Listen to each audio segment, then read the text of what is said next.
আজকে আমি এই পর্যায়ে শুধু আমার আম্মুর জন্য কষ্ট করছি এখানে আমি। আল আমিনের এই কান্না আনন্দের। এতিমখানায় বড় হওয়া আল আমিন পেয়েছেন সরকারি চাকরি। ফল হাতে পেয়েও তাই বিশ্বাস করতে পারছিলেন না নিজেকে। পুলিশের ট্রেনি রিক্রুট কনস্টেবল পদে উত্তীর্ণ হওয়ার পর সতীর্থদের সামনেই কান্না তার। আম্মু অনেক অসুস্থ, তারপরও ফ্যামিলিগত আব্বু মারা গেছে 2008 সালে। আজকে প্রায় 16 বছর আব্বু নাই। আমাদের ফ্যামিলিটা অনেক কষ্ট চলছে। 2008 সালে বাবাকে হারিয়ে মা হালিমা বেগমের কাঁধেই পড়ে সংসারের ভার। অন্যের বাড়িতে কাজ করে 4 সন্তানকে বড় করেছেন তিনি। ছোটবেলায় আব্বু মারা গেছে, বড় ভাই ফ্যামিলি চালাইছে, আম্মু অনেক কষ্ট করছে। এখন আমার ছোট ভাইও হয়তো আমাদের ফ্যামিলির আর্থিক দুর্বলতা দেখে ছোট ভাইও কাজ করে। আমি একলা পড়ালেখা করছি। এখন ইন্টার পরীক্ষা দিয়েছি। আমি ইন্টার পরীক্ষা দেওয়ার আগে যখন আমার পড়ালেখার একটু আর্থিক সমস্যা দিত, তখন আমি একটা এতিমখানা করতাম। ওইখান থেকে এসএসসি পাস করছি।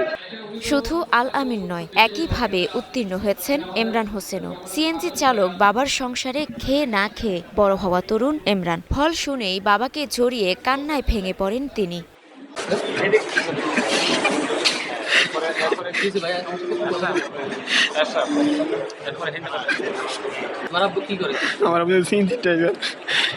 আলহামদুলিল্লাহ প্রথম মাটি আলহামদুলিল্লাহ কবুল করছে। আর বহুত কষ্ট আলহামদুলিল্লাহ আসে পর্যন্ত নিয়ে আসে। আলহামদুলিল্লাহ আল্লাহ যে বাদ দিয়েছে আলহামদুলিল্লাহ নিজ যোগ্যতা মেয়াদ আলহামদুলিল্লাহ চাকরি হয়েছি। আমি যে টাকার জন্য লেখাপড়া করতে পারিনি, আনন্দ থেকে আজকে কান্দাই। আমার ছেলেরা আমি সব কিছু দিতে পারিনি। আমার ছেলেরা বুঝে নিছে যে বাপে কয় টাকা কামায়। অনেক ছেলেরা বাপে অনেক টাকা বুঝিয়ে দেয়।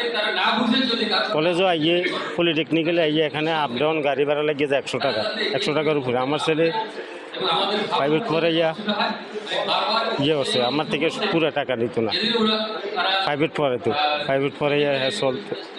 এবারের পুলিশের ট্রেনি রিক্রুট কনস্টেবল পদে কুমিল্লা থেকে নিয়োগ পেয়েছেন 47 জন। Desk report, Star news.